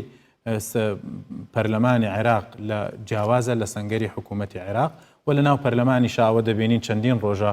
تەنانەت لایەنە شیعەکانیش کە بەرهەڵستی ئەو جۆرەی لە ڕێکەوتنی نێوان هەولێر و بەغداکەن و ئەوەی کە لە درافتی یەکەمی یاسای بوجەیە جێگیریان کردووە نەیارن هەتا ئێستا خۆیان 6 لایەنن هەرێکیان ئەجندایەکی هەیە و هەرێکیان بە جۆرە تەرحێکی جیاوازی هەتاوە کەسە تەرحێکی یەکگرتویان نییە لە بەرامبەر کوردستانە هەتاوەکو کوردستان بزانێ مفاوەزات لەسەر چی ئەکا 6 ئاراستی جیاواز هەیە کە تۆ نازانی بەڕاستی کامیان لە دوجارە تۆ بچی مفاوەزاتی لەگەڵا بکەی ئەمە یەکێکی دیکە ئەوەیە کە بەڕاستی مەغزای ئەجەندایەکە ڕوون بۆتەوە ئێمە ئەوەی کە مامۆستا فەراد باسی کرد لە ساڵی 2002 لە کابینەی دووەمی مالیکیەوە ئیشی لەسەرەکرێ لەسەر سڕینەوەی فیدراڵی و لەسەر هەتا دێ بچووکردنەوەی قەواری کوردستان و ئەمانە ئەمە ڕوونە بە هەر زمانێک نووسرابێ بە عەرەبی تەڕح کراوە ئێستا بە کوردیش تەرجەمەی کوردیش کراوە ئەوە تا ڕۆژانە گوێمان لێ بێ کە ئەو ئەجەندایانە بە زمانی کوردیش باسەکرێت و ئەوانە ئەوەی دوێنەی مانشێتەکەی ڕۆژنامەی سەباحی عێراقی بەشێکە لە ئەو خزمەتەی کە بەو ئەجەندایەکرێ. بەڵام من هیوادارم هەموو بینەرانی ئێمە خەڵکی ئێمە جارێکی تر بۆ ڕفرێشکردنەوەی میمۆری و زاکیرەی خۆمان بگەڕێنەوە دیمانەیەکی نووری مالکی لە کۆتایەکانی ساڵی 2017 هەیە لەگەڵ کەناڵی شەرقیە ئەڵێ چی؟ ئەڵێ ئێمە گەشتوینەتە قەناعەتێک کە مانەوەی کوردستان بەم شێوەیە ئێستا زەرەری بۆ ئایندەی عێراقەیە بۆیە ئێمە ئەجەندایەکەیە ئەڵێ من وەکو خۆم و ئێمە هەمومان لە پشتیەوەین کە کوردستان نابێ بەم شێوە بەردەوام بێ یا ئەبێ بکرێتە دوو هەرێم یا ئەبێ پەرد بکرێ و هەمویان ببنەوە محافەزات و لەژێر دەسەڵاتی حکوومەتی فیدراڵیا بن و ئەوانە ئێستا ئەوەی کە هەیە لەسەر ئەمری واقع ئاگوزارێ ئەوان کە قەناعەتیان بە فیدراڵێت نەمابێ کەواتە ئیمانیان بەبوونی هەرێم نییە و ئەوان کە کوردیان لە چوارچەوەی یەک هەرێما قوبوڵ نەبێت دڵنیابە لە چوارچەوەی دوو هەرێما قوبوڵیان نییە بۆیە ئامانجە گەورەکە کە لە میانەی ئەم جۆرە لە سیاستکردنەوە ئەڕات ئەوەیە کە مەسەلە کۆتایی بە هەرێم بهێنرێ کە کۆتاییش بە هەرێم هێنرا ئەو کاتە ئەو فیدراڵەتە فشەڵی کە هەر هەبووە بە ڕسمی ئەو کاتە کۆتایی پێدێ جان نیگەرانێکە ئەلێرەدا چییە؟ نیگەرانێکە ئەوەیە بەڕاستی کە ئەوان هەرچی ئەەکەن بۆ خۆیان ئەمە ئاساییە چونکە ئێمە ئەوان هەمیشە بەڕاستی یار نەبووین و هەمیشە نەیار بووینانی جا ئیتر ئەمە پێویست ناکا بین ڕوونیکەینەوە کە بەوا بووە بەڵام مەترسیەکە ئەوەیە کە ئێمە ئێستا لە ناوخۆدا زەمینە سازی بۆ سەرخستنی ئەو ئەجەندایەکەین کە بەڕای من ڕێککەوتن بێ یا ڕێک نەکەوتن بێ مەترسیەک گەورە و جددیەکە لەسەر کوردستان ئەمەیانە نەک ئەوانی تر چونکە ئێمە لە 2014ەوە دەست و پەنجەمان لەگەڵ ئەم عێراقە تازایی دوای 2014 نەرم کردووە بە جۆرێک لە جۆرەکان و ئێستش ئەوەی کوردستانێکە سیاسەتێکی زیرەکانی مامەڵەکردن لەگەڵ ئەمری واقعە بۆیە من هەر خۆشم ئەگەرچی من یاساییم ڕەنگە بۆ من نالۆجیکی بێکە ئەم قسانە ئەەکەم بەڵام ئاساییە تۆ لەگەڵ ئەمری واقعا ئەبێ ئیتر زۆر پشت بە بنەمای یاسایی و دەستوری و دادوەریەکان نەبەستی چونکە ئەوانە تەعتیل کراون کەواتە تۆ ئەبێ بێتە سەر سیاسەتی ئەمری واقع و کوردستانیش باش دەست و پەنجەی لەگەڵ ئەمەیان نەرم کردووە بەڵام من جارێکی تر دووپاتی ئەەکەمەوە مەسەلەکە تەنها ڕێک چوونە نێو پرۆسەیەکی دانوستاندن نییە چکە هەموو پرۆسەیەکی دانوستاندن سەرنجام لە بەردەم دوو ئەگەرە یا ڕێکەوتنە یا ڕێکنەکەوتنە بەو شێوازە سازشوئانەی کە لایەنەکانیکەن بەڵام ئێمە ئێستا لە بەردەم بژاردەیەکین تۆ ئەبێ ڕێکەوی بە هەر نرخێک ئەبێ ڕێکەوی یان ڕێکنەکەوی کۆتاییت پێدێ بۆ ئەم قسە تازەیە لەبەرەوەی ئێمە پێشتر بە کوردی ئەم قسەیەمان نەکردبوو بە عەرەبی گوێمان لێ بووە بە فارسی و بە زمانەکانی تر گوێمان لێ بووە بەڵام هیچ کات بە کوردی ئێمە ئەم قسەیەمان بۆ خۆمان نەوروژانوەکە یا ئەبێ بە هەر نرخێک بێت تۆ ڕێکەوی لەگەڵ عێراق جا مەلەفی نەوتی تەسلیمەکەی هەموو نەوتی تەسلیمەکەی هەموو داهاتی تەسلیمەکەی یانیش ئەبێ کۆتایی پێبێ کۆتایی هێنان چییە؟ کۆتایی هێنان بەوەیە کە تۆ ئەڵێن دەقێک لە یاسای بودجەیە جێگیر کە مادام بڵێ لە ئەگەری ڕێکنەکەوتنی هەردوو حکوومەتی فیدراڵ و حکوومەتی هەرێم لەو کاتەیە پارێزگاکان بتوانن ڕاستەوخۆ مامەڵە لەگەڵ دەوڵەتی ئیتیحادیا بکەن کە ئەمە هەرچی بنەمای یاسایی و هەرچی بنەمای دەستوری و هەرچی بنەمای ئەمری واقعی هەیە پێچەوانەیە و هاودژە لەگەڵی بەڵام دووپاتی ئەەکەمەوە ئەمە بەداخەوە وای کردووە کە بژاردەکانی کوردستان زۆر دیاریکراو بن و هەڵوێستی ئێمە لە دانوستان و گفتوگۆکانیشان لاوااستر بێت چونکە هیچ وەختێک وەکو ئێستا نەتوانراوە ناکۆکەکانی ئێمە بقۆزرێتەوە بکرێتە کارتی فشار لەوانەیە ئەو مشکلانی و هەرسێکتان باسیەکەن ببەستمەوە بە شتێکی کە ئێستا ینی یەکێک لە کێشە سەرەکیەکانیان پرسیگەێسە گفتوگۆ لە سەرەکەین ئەوەیە کە گفتوگۆی بودجەی ساڵی 2021 پرۆژیاسی بودجەی ساڵی 2021 لە پەرلەمان کەوتە ناو بارودۆخەوە کە بە حساب بە بڕیار عێراق بەرەو هەڵبژاردننی پێشوەختە ئەڕوە تەمەن هێشتا دیار نییە لەو وادەیە ئەکریانە چکرد ئەو لە هەر لە ماوە کورتەیە 2000 دواخرا هێشتا دیار نییە بەڵام بڵین و نەڵین کۆمیسیۆنی باڵای سەربەخۆی هەڵبژاردنەکان لە عێراق دەستی کردووە بە ئامادەسازی بۆ ئەنجامدانی هەڵبژاردنەکە لەم ساڵدا و بەڵام بەداخەوە لەگەڵ ئەم ئامادەسازیە و پێش ئەم ئامادەسازیەش هەڵمەتێکی ناشرینی ناشایستەی شۆڤێنیانەی تایەفەگەرانە لەلایەن لایەنە سەرەکیەکان لە باشوور و ناوەڕاستی عێراق دەستی پێ کردووە بۆ هەڵبژاردن بۆ پرۆپاگەندەی هەڵبژاردن و ئەم هەڵمەتە باڵێن دژایەتی مافە دەستوریەکانی هەرێمی کوردستانیان تقریبن کردوتە دروشمی سەرەکیان و ئەمەیان کردووە بە کەڕێستە بۆ ڕێکلامکردن بۆ خۆیان ئەمە تەمان کێشەیەکی زۆر گەورەیە لەم ڕۆژانەیە نازانم ئێوە ئاگاتان لە قسەکانی قەید خەزعەلی ئەوەی باڵێن ئەمینی عامی حرەکەی ئاهلی حەقی ئەنی بەو بە ئاشکرا بەڕوونی وتی هیچ شتێک نەماوە بە ناوی هاوپەیمانی استراتیژی لە نێوان کورد و شیعە تەنها وەهمێکە هەرە دەسواژە بگەیت وەهمێکە و ینی شتێک بوو بۆ سەردەمی ڕژیم کراوان مەبەستکە لە شیعە ئێمەژە هەمومان کە قساگەن بەسمان لە عەرەبی شیعی حکومڕانە ئەوەی نخبەی سیاسی عەرەبی شیعە لە حکومت لە حکمڕانی عێراقا ئەڵێ هیچ شتێک نەماوە بە ناوی ئەوە ئێمە ئێستا لە حکومین یعنی ئەوان عەرەبی شیعە ئێستا لە حکومین و ئێمە ئیش بۆ ئەوەکەین دەوڵەتی مرکزی بەهێزکەینەوە بە هەمان نازی سەدام اینیکەجا تەمعەن بە ئاشکراش هەڕەشەی نەهێشتن و نەمانی هەرێمی کوردستانەکە ڕەنگە وەکو دکتۆر سۆران وتی لە قسەکانی ڕەنگە ئەمە بۆ ئەوان بۆ گروپگەلێکی چەکداری میلیشیایی تایەفەگەرایی ناوێنەی شۆڤێنی نازانم خاوەن ئەزیندای ئەزنەبی دەرەکی بۆ ئەوان ئاسایی بێ ئەم قسانە بکەن و بیان بەڕووی ئێمە ناو میدیاکانە بەڵام کێشە مەترسیدارەکە منیش ئەمە زەختی لێ بکەمەوە کێشە مەترسیدارەکە ئەوەی ئێستا لە کوردستانیش بۆ یەکەمی جارە من شتی وا ببینم لە ساڵی 92 تا ئێستا لە هەرێمی کوردستانیش پرۆپاگەندەی هەڵبژاردن دروشمی دژایەتی هەرێمی کوردستان دژایەتی بوونی قەواری هەرێمی کوردستان هەوڵدان بۆ لەتکردنی کوردستان هەوڵدان بۆ تەسلیمکردنی دووشاری کوردستان بە عێراق هەروەها فشارکردنە سەر حکوومەتی هەرێم و با بڵین بەرپرسانی هەرێمی کوردستان بۆ ئەوی بەبێ قەیت و شەرد و مەرج بەبێ قەید و شەرت و مەرج تەسلیم بە بەغدا بن و مەلەفەکانیان با بڵین بکەنە تۆ گوێ لە مەسەنە هەندێک سەرکردیان بگرایەتی ناویانەی سەرکردەی حیزبە سەرکردەی باڵە سەرکردەی گروپە پەرلەمانتارە با بڵین میدیاکارانیانە دارودەستەکانیانە گوێیان لێ بگرێ بزانە چۆن مەسەن خەڵکی کوردستانیش و هەموو جیهانیشیان وا تێگەیانەوە بەردەوامی ئەمە نەک ئێستا مەسەن ساڵێکی لەسەرەکەم کە تاکە مافی ئێمە لەم عێراقا ئەموسیە ئەم بڕەکەمەیە نازانم 350 ملیارە چەنە کایاندا پێشتر تاکە مافی ئێمە بەسەر عێراقەوە ئەوەیە هیچی کە نییە ینی خەڵکی جیهانی شاما تێگەیانەوە میدیای جیهانی شاما تێگەیانەوە ئەمە هەوڵێکی زۆر مەترسیدارە و من دڵنیام خەڵکی کوردستان هۆشیارە هۆشیارترە لەوەی ئێمە بتوانین لێ ڕێنمایی بکەین بەڵام گرنگە هۆشیاری ئەوەمان هەبێت کە ئەمە فڕی بەسەر ئەجیندای کوردستانەوە نییە ئەجیندایەکی نیشتیمانی نییە ئەجیندایەکی دەرەکی ئیقلیمیە ئەجیندای دوژمنان و داگیرکەرانی کوردستانە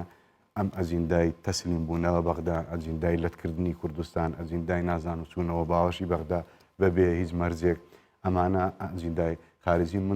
من هیوادارم ئەو لایەنانی کام جۆرە بانگەشاناکەن لایەنی کەم بە بڕوای من ئەگەر داهاتی ئەو دەواازە سنوورانی لە بندەستیانایە داهاتی ئەوانە بە بێگەندەڵی ڕادەسی حکوومەتی هەرێمی کوردستان کەن ئەگەر هاوکاری حکوومەت بن هەموو پێکەوە هاوکاروین لە سەرخستنی پرۆسی چاکسازی لە نەهێشتنی گەندەڵی لە دروستکردنی شەفافیت لە پێداچوونەوە بە هەموو شتێکی خراپ ئەگەر ئێمە هەمومان لەمەیە هاوکاروین لە زیاتی ئەو بانگەشانە لایەنی کەم ڕێز لە شەهیدانی خۆیان بگرن لە سەرکردەکانی خۆیان بگرن لە قوربانیانی کوردستان بگرن لە زیاتی ئەو بانگەشانە هەوڵی یارمەتیدانی پرۆسی چاکسازی بن لە باوەڕیان حکوومەتی هەرێمی کوردستان و ئێمەش وەکو خەڵکی کوردستان پێویستمان بەگەڕانەوە بەغدانیە بۆ هیچ شتێک و ئەتوانین بە بڕای من موسەی تەواوی ژەدرێ مانگانش لە کاتی خۆیان درێ و پارەی پێویستی ژەبێ بۆ ئاوادانکردنەوە خزمەتکردن دکتۆر با بزانین ئەگەر ئەم بودجێ وەکو ئەوەی هەرێمی کوردستان خواستی پەسەند کرا وەکو ئەوەی چی ئەبێ و ئەگەر بەو شێوەیە دەرنەچوو هەرێمی کوردستان چی بکات یەکەم شت ئەگەر بێت و ئەو بودجێ پەسەند بکرێت بە ڕووی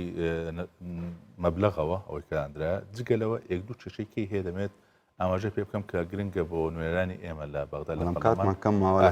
یەکەم شت مادەی دا ئەوەن کە باسی دەکاتن تاکید دەکە کە حسەی هەرێمی کوردستان تاکید لەسەر نەفقات فعلی دەکا و لە کۆتایش دەرێت بە موافقەتی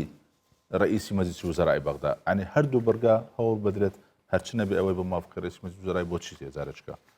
دوو کۆت و بەدی لە سەدانای کەمە نەتەنجزە بکەین مادەی 11 ئەوەلەن کە ئەمە پێمان باش بوو ئەو تەسوێ مستحقاتی نێوان حکوومەتی هەرێمی کوردستان لە 2004 تا 2019 دووبارە تاکید لێ دەکاتەوە یەک شتی لەسەوە کردی زیاد کردی ینی ئەوە دەبێت فێڵەکە بۆ مادانەیە من مجموع الانفاق الفعلي ئەوە دەبێت لا بچێت چکە ناکرێت بە ئاسان ڕەجع ئەگەر ئەوە تەسبیت بێ ئەوهالا دەگەڕێنەوە سەرمان بۆ هەموو سەڵانی پێشترێ هەموو یاسایەکانی بودجێ 2004 تا 2019 تا 2014 بەتایبەت بڵێم کە ئەوەی تێدا نەبوو هەمووی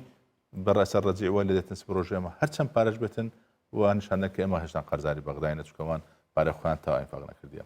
ئەوەی کە لە باشەکەی تێدا هەیە مادە 11 سێم ئەلف شتێکی باشە کە باسیەوە دەکاتن ینی ئەو قەرزانەی کە حکوومەتی هەرێمی کوردستان تووشی وە لەگەی جامەدارایەکان بێت تەسوێ بکرێت 2004 بۆ 2019 چونکە یەک فقرة نتیجة عدم تمويل الحكومة الاتحادية تدا باشا بلام لا باشا وهات تشي كرديا لا برقي جيم تأكيد لسوا كرتوات ضلت وزارة المالية الاتحادية كينة أو أنا أو حسابنا وذاك باشا تدقيق وشدة كده بلام للسوقي برقي كم وسام برقي كم لروق باسم كل باستك التسويه 2004 تا 2000 نزل داوا دكا وات اللي روي داريو يك نرد نداته دشت بات الناو شوينه كتيدا بزرده بين براسي اما ويقرنق قال اوش ما كرت بين بهر شوازق بيتن برقيدا ماديدا اولا مادي 11 اولا ومادي 11 سيم جيمو ورابعا الفيشكا باسي فقر دكا قرزكاني حكومة هەرێمی کوردستان بۆ تي بي اي قەرز نییە ئەوە تەسویاتە لای 3.7 ملیار دلارە کە ئەوانە تا بکەین باشە دوای ئەوە ئێمە لە هەرێمی کوردستان ئەگەروانە بێتن کە پێم وایە ئێستا حکوومەت کە خەریکە ئیژەسە بودجە دەکاتن و بە زانیاری من ئەوەیە کە لە مانگی سێ بودجەکە ئامەد دەکردێتە پەرلەمان چاوەڕ دەکەوەی لە بەغدا چ دەکرێتن بەڵام ئۆپشنی یەکەم کە دانرایە ئەوەیە کە ئێمە لە بەغدا هیچمان بۆ نەرێن واتەوەی بەغدا بێتە سەربار بە هەر شێوازێک بێتن چوە وا پێدەچیت ئەوە بێتن چ دەکەین بەڵام ئەو بودجێ لەسەر ئاساسی شێوازی پێ دەڵێن بودجێ بەرنامە دەدرێتن واتە بەرنامە چیە بۆ ساڵی ئایندا کە دەڵێن بەرنامە چییە ینی بۆ نمونە ئەوەی من بەخۆم پێشنیازی منیش ئێستا وایە بۆ حکوومەت و پێشترش گفتوگۆمان لەگەڵ هەندێک لەکە بەڕێزان کردێک کە بۆ شێوازە بێتن حکوومەت یەکەم شت بەو پەڕی شەفافیەت بەو پەڕی ئەفساحەوە بەو پەڕی بردیەوە چی داهاتی هەیە ئەلانێک لە هەر کوتای هەر مانجێک بۆی بتوانێت و سەرسی ڕۆژارێش موچە بدە بڵێ کاکە سەتا هەفتای داهاتی خۆم ئەوەی کە هەیتم هی خۆم ئەگەی بەغداش چا دخەمە سەرێ بۆ موچەیە جا چەند بوو بۆ ڕێژێ سەتی بەشکرد 1970 هەر ڕێژەیەک بێت 10 بۆ بەڕێوەبردنی کاروباری ئەوەی پێدەگرن خەرجیە ڕۆژانەکە و بەکاربردن دەبێتن لەگە نەفقاتی ڕاسمالی 120 بۆ پرۆژە و ژان دەبێتن بۆی بێکۆ بڕاتن جا چەندمان هاتە دەستێ بەڵام لەوێ دەبی حکومەت چ بکە و کاتە تاکی دەسە یەکشت دەکەینەوە کە ئەوە ئۆڕێدی لە ئاخر کۆبوونی ئەنجومەن وەزیران بەڕێ سەرۆکی حکومەت وەزیری سامانە سروشتەکانی ڕاستپارت کە یەکەم کاری لە کابینەکەەوە دەبێتن کار لەسەر چەند تەوەرێک دەکە یەکەمیان زیادکردنی بەرهەمینەوت لەگە گازی سروشتی دووەمیان کەمکردنەوەی کولفەی بەرهەمهێنان و ڕێژەی شەریکاتەکان کە لەگەڵمان شتیان کردی کەمی کەینەوە بۆەوەی ئەمە بێ سێمیان زیادکردنی نرخی فرۆشتنی نەوتی هەرێمی کوردستان ئەوانە هەمووی لە ساڵحی زیادبوونی دەهات تاوا دەبێت لە پاڵ ئەوەشدا بین ئێمە دەهاتە نانەوتەکانمان باشتر جەنابەت باسی هەندێک لە دەواازە سوورەکان کردی کە زیاد کۆنتڕۆل بکرێت لەگەڵ پێداچوونەوەی گرنگ ئەوەی کە جێ دڵخۆشی من بوو کە ئەو ژمارانە پێشبینی ئەولیانەی کە درایتە ئێمە ئەگەری زۆری هەیە بۆ ساڵی 2021 لە بودجەی هەرێمی کوردستاندا بۆ یەکەم جار لە مێژووی کوردستان لە دوای 2023 تا ئێستاکە داهاتە نانەوتەکان ڕێژەی داهاتە نانەوتەکان زیاتر بێ لە 140 کۆی گشتی داهاتەکانی هەرێمی کوردستان کە ئەوەش دەتوانێت بڵێن لەم حاڵەتێکتا حساب بۆ خراپترین ئەگەر بکە کە ڕێک نەکەوت کە کرایەوە دەبێت ئافم دەکەی بەس ئەوم بڵێن ئەو قسە بکەم ینی ساڵی داهاتوو ناڵێن ساڵێکی زۆر باش دەبێتن بە ئام گرفت زۆر دێتی لە هەموو جیهان لە کوردستانی شەماش دێ بەڵام هەوڵ درراوە کە ساڵێکی خراپ نەبێت هیوادارین کاک فەراد هەرێمی کوردستان چی بکە ئەگەر لە حاڵێکان نەگەشتە ڕێککەوتن یا ئەو بەشەی بۆ زیێژی نەگرە کە ویستی زانی کاکێ من کاک بەرهەم هەموو کاتێک کە وڵاتێک کوێت تەنگژەوە پێویستە بگەڕی بزانی مەخرەجەکان چین ئەوانەی کە لەسەر ئەم بوارە ئیش دەکەن پیان وایە بە عقلێتی کۆن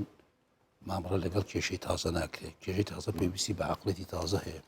ئەوەی کە جەناوی دکتۆر باسی کرد ئێستا کە بڵێن حکومە دەم هەنگاوانە هەڵدەگرێت ئەمانە هەمووی بیرکردنەوەی نوێن بۆەوەی کە بێت و بتوانێت لەسەر پێی خۆی ڕابۆستێت و بتوانێت کە لەم ئەزمەیەدا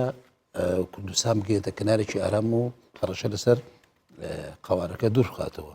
جا ئەم ئەزمەیە چ ئەوەی کە لە بەغدا هەیە چی ئەوشی لە کوردستانی هەمووان یەک ڕێژیان هەیە ئەم ڕێگە پێویستی بە بیرکردنەوەی نوێ بۆ نمونە ئێستا تەماشا دەکەین ئەو شەفافەتی کە بڵێن سەرۆکی هەرێمی کوردستان لەگەڵ حیزبە سیاسیەکان باسی دەکات و لە سەرۆکایەتی هەرێم کۆ دەبنەوە پیان دەڵێ ئێوە لە حکومەت بەشدارنیان ئۆپۆزیسیۆنن ئەنی ئەمە دانانی ئیلتیزامێکە لەسەر شانیان کە ئەگەر ئێوە لە حکومەت دەبێت پشتگیری حکومەتی خۆتان بکەن ئەگەر ئەچنە ئۆپۆزیسیۆن ئەوە بچن خۆ ناکرێتەوە پێیەکرد لە حکومەت بێت و پێیەکرد لە دەرەوە بێت دووەم لەگەڵ ئەم جارە ئەوەی کە من گوێم لە دکتۆر ڕۆژ گوێت بەڕاستی زۆر حەکیمانە کە سەرکاتی شاندی پای دیموکراتی کوردستانی کرد بۆدا بە هەمان زمان قسەی لێوە کردبوون بەتبووی ئێوە بڕواتان بە شەراکەت هەیە بڕواتان نییە با بزانین ئەگەم بڕواتان بە شەراکت نییە ئەوە ئێمە بەدیلمان هەیە خۆمان قەتیز ناکەین بە کێشەیەک ئێمە هەر باسی دەستور بکەینەوە بڵێن بڕامان پێ نییە ئێمە باسی شەراکەت بکەین بڵێ بڕامان پێ نییە ئێمە بڵێن پێکەوە ژیانی ئارەزومان دەنەکۆمان دەکاتەوە ئەو بڵێ ئێمە ئەبێ و پێکەوە ژیانی ئیجباری کۆتان کاتەوە بۆیە مادەم من ئەم فکرە تازەیە دەبینم بۆ مەعامەلەکردن لەگەڵ ئەزمەکە من پێم وایە ئەوەیشی بەغداش و ئەوەیشی کوردستانیش هەردووکیان باقڵەتێکی تازە چارەسەر دەکرێت ئەگەر ئەوەی بەغدا بتوانین بە سریازدار بین ئەوەی کوردستان ئاسان چارەسەر دەکرێت خۆش دکتۆر بە بۆچوونی من ڕەنگە زۆر کۆک نەبم لەگەڵ مامۆستایە چونکە مەترسیەکە ئەم جاریان من قەنەعاتم وایە لە ناو خۆمانە زۆر گەورەترە وەک ئەوەی کە لەگەڵ بەغدایە هەمانە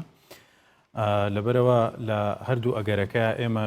ئەگەری ڕێککەوتن و ڕێک نەکەوتن هەم دەرفەتی تایە هەم لێکەوتە و مەترسی تایە تەوان ئەگەر ئێمە لەگەڵ عێراقا ڕێک بکەوین ئەم ڕێککەوتنە جیاوازە لەگەڵ هەر ڕێککەوتنێکی تری بۆجە و دارایی کە ئێمە لە ڕابردووە کردومانە لەبەرەوە بەڕاستی کوردستان تایە براوە نابێت لە ئەگەری ڕێککەوتنیشا لەبەرەوە بە تایبەت مەترسیەکی جددی و کۆمەڵێک گیر و گرفتی تازە بۆ کردی وزە بە تایبەت لە کوردستانە دێتە ئاراوە و هەندێک لێکەوتەی ئەبێت کە ڕەنگە قورس لەسەر حکوومەتی هەرێمی کوردستان ڕابوەستێت بەڵام خۆڕێکەوتنیش لە ڕووی دەرفەتیشەوە حسابیکەین جۆرێک لە هاوسەنگی سیاسی دروستەکە و جۆرێک لە جۆرەکان ئەو ئەجێندایی کە لە ناوخۆی خۆمانەوە ئێستا پریشکەکەی گەشتووە ڕەنگە بۆ دوای بخات یان ڕەنگە کپیکاتەوە. بەڵام بە قەنەعاتی من لە ئەگەری ڕێککەوتن و ڕێکنەکەوتنا ئێمە هەر لە قۆناغی ڕێکنەکەوتنای لەبەرەوەی کە جەنابیش باس کرد مامۆستا ئێمە ئەزمموی ڕابردوو پێمانەڵێ نۆ ڕێککەوتنی تایبەت بە بوجە کراوە لە ساڵی 2005ەوە هەتاوەکو ئیستا هیچ کامێکیان لە باشترین حاڵەتەکانیشا لە 2005 تاوەکو 2014 هیچ کاتێک وەکو ئەوەی کە لە یاسای بودجەیە جێگیرکراوە پشکی کوردستان نەگەشتۆتە کوردستان. ئەمە حاڵەتێکە و حاڵەتێکی دیکەش ئەوەیە کە قۆناغێکی تازە لە عێراق هاتووەتە ئاراوە و ئێمە لەگەڵیان ڕاهاتوین بەڵام هێشتا ماوە لەبەرەوەی ئێمە ئەگەر لە ڕابردووە مەسەلەن بە کۆکی و بە یەکدەنگی ئەوانە جۆرێک لە جۆرەکان فاوەزات و دانستان و گفتوگۆمان کردبێەوە خاڵی بەهێزی ئێمە بوو بێ ئێمە ئێستا بەهێزترین خاڵی خۆمان بەهێزترین خاڵی گفتوگۆی سیاسی و دارایی و هەر جۆرێکە لەگەڵ عێراق هەمان بۆ لە دەستمان نەماوەتەوە جا تۆش کە بەهێزترین کارتی فشاری خۆتت لە دەستانە بوو بەهێزترین خاڵی گفتوگۆی خۆتت لە بەردادانە بوو بە حقات ئەویش مەسەلەی یەکدەنگی و یەک ئیرادەی و ئەوانەیە ئەبێ چاوەڕێ بکەیوەکو ئێستا بەلاسەنگی دانوستان بکەیت. بەڵام ئەگەر ئێمە ڕێکیش وەکوتم ڕێکیشکەوین هیچ گەرنتی و زمانێک نییە لەبەرەوە هیچ زمانێکی دەستوری هیچ زمانێکی سیاسی و یاسایی و دادوەری نەماوەتەوە بە ڕێکەوتنەکان تەنها میزاجێت حکومیە کاتوانە لەبەرەوە تۆ ئەگەڕێیتەوە سەر واقعەکەی کە هەیەک ئەویش حاڵەتی ڕێکنەکەوتنە لە ڕێکنەکەوتنا بەڕاستی کۆمەڵێک دەرفەتی تایە لەبەرەوەی کە تۆ باشتر فێرەبی پشت بە خۆت بەستی و باشتر ڕادەی لەگەڵ ئەم واقعە تازەی کە لە عێراقایە. بەڵام مەترسیەکەی لە چیایە من ئەتوانم لە دوو مەترسی جددیا کۆی کەمەوە یەکیانەوەیە کە تۆ لە ئەگەری ڕێکنەکەوتنا ئێمە وای لێدێ لە ڕووی سیاسیەوە زیاتر دوورت ئەخەنەوە نەخۆت خۆت دوورەخەیتەوە بەڵام زیاتر دوورەکەویتەوە ئەمە ئەمری واقع ئەمە یەکێکە لە مەترسیەکانی بەڵام ئەم دوورکەوتنەوە بۆچی ئەخۆزرێتەوە بۆ ئەوەیە کە مەسەلەی با بڵێن ڕێخستنەوەی ئەولەویاتی سیاسی لە کوردستانە ئەوەی کە ئێستا بوجە کراوەتە ئەولەوێتی ڕقەمیەک کە خۆی مەفروض نەبوو هەر گرفت بێ ئێمە گرفتی زۆر گەورەی 100 ساڵی ترمان لەگەڵ عێراقا هەیە ئەمانش بەڕاستی ئەکەونە مەترسیەوە و مەترسیەکی دیکەی ئەوەیە کە مەسەلەی یاسای نەوت و گاز من هەمیشە بە هۆشیاریەوە مامەڵە لەگەڵ قسەکانی نووری مالکی ئاکەم چونکە هیچ سەرکردەیەکی سیاسی لە عێراقا نەیتوانێت وەکو نووری مالکی ئەو ئەجەندایی کە دژ هێرێمی کوردستان هەیە جێبەجێ بکە ئەو کاتێک کە بەس ئاخر قسەم بێ کاک بەرم ئەوەی کەش بە شاندی کوردستانی وتووە با لە ڕێگەی یاسای نەوت و گازەوە بیکەین لە ئێستا یەکەمین جارەکە عێراق ئامادەسازی بکە و تەرحی ئەوە بکە کە یاسای نەوت و گازی عێراقی فیدراڵی دەربکرێ لە ساڵی 2005ەوە سەرێکی ترین ناکۆکی ئێمە لەگەڵ ئەوانە ئەوە بووە کە ئەوان هیچ کات ئامادە نەبوون بە گوێرەی دەستور بێن یاسای نەوت و گازینکەن ئێستا ئامادەن لەبەرەوەی کە ئێستا زۆرینەیان هەیە و زۆرینەی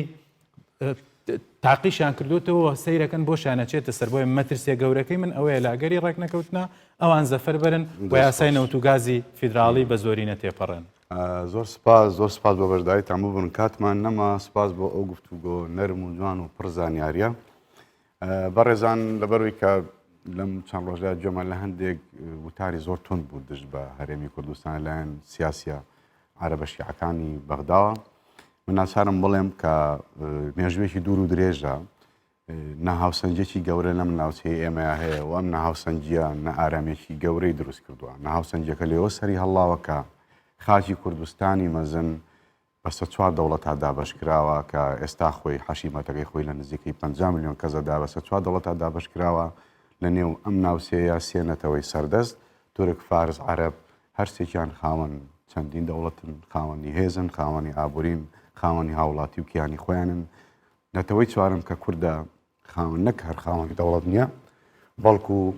دەوروبەر پێڕەوان نابین هەرێمێکی فیدراڵی دەستوری وەکو هەرێمی کوردستانی ئەمەی هەبێ و بەردەوام هەڕەشەی نەهێشتن و لاوازکردن و نێشتنیەدەن ئێستا قەیس خەزعەلی و ئەمسالەکانی هەڕەشەی نەمانی هەرێمی کوردستانە دەن بەڵام پێشتر خەڵکانی زۆر لەو بەهێزتر لەو بەتواناتر لەو گرنگتر هەوڵی ئەویاندا کە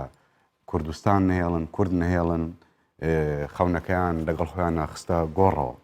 بێگومان پرس و دۆزی ڕەوای 5 ملیۆن مرۆڤی بێدەوڵەت بە فشار و بە هەڕەشە و بە گوڕەشە و بە نانبڕین و بە جاشکڕین چارەسەر نابێ کورد ئەو نەتەوەیە کە لە شمشێر و ڕمەوە لەسەری تاقی کراوەتەوە تا چیمیایی و هەروەها دەبابەی ئەمرانس هەر هەمووی خۆشبەختانە هەمویان شکان کورد هەرمایە و هەر نەتوایەوە بۆیە باشترین ڕێگە بۆ لایانی بەرامبەر واتە دەسەڵاتداران ئێستای بەغدا سوود وەرگرتنە لە مێژوو هەروەها گەڕانەوەیە بۆ لۆژیکی عەقڵ و دانوستاندن هەروەها گرنگە مێژوو بێتە پندێکیش بۆ ئەوانی لە ناو خۆمانە داوای تەسلیم بوو نەکەن